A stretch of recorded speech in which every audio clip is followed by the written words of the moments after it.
భారతదేశంలో ఉన్న నేను బ్రతికిన ప్రకారమే, భారతదేశంలో ఉన్న చట్టం ప్రకారమే నేను అక్కడ పనిచేస్తాను, మీ దేశంలో కూడా ఇలానే ప్రవర్తిస్తాను అంటే కుదరదు.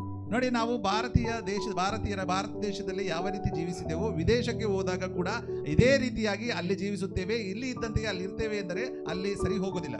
వివాహమైన తర్వాత మా పుట్టింట్లో ఎలా ఉన్నానో అత్తింట్లో కూడా అలానే ఉంటారంటే భర్త ఒప్పుకుంటారా?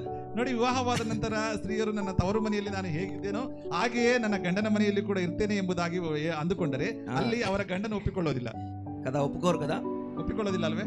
అందుకే మనం ఏం చేయాలి అంటే మనస్సును నూతన పరచుకోవాలి. ಆದ್ದರಿಂದಲೇ ನಾವೇನು ಮಾಡಬೇಕೆಂದರೆ ನಮ್ಮ ಮನಸ್ಸನ್ನ ನವೀಕರಿಸಿಕೊಳ್ಳಬೇಕು.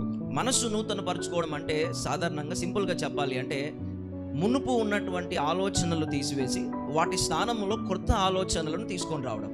ಸಾಧಾರಣ ಭಾಷೆಯಲ್ಲಿ ಹೇಳುವುದಾದರೆ ನಮ್ಮ ಮನಸ್ಸನ್ನ ನೂತನ ಪಡಿಸಿಕೊಳ್ಳುವುದೇನೆಂದರೆ ಹಳೆಯ ಆಲೋಚನೆಗಳನ್ನ ತೆಗೆದುಹಾಕಿ ಹೊಸ ಆಲೋಚನೆಗಳನ್ನ ನಮ್ಮ ಮನಸ್ಸಿನಲ್ಲಿ ತುಂಬಿಕೊಳ್ಳೋದು.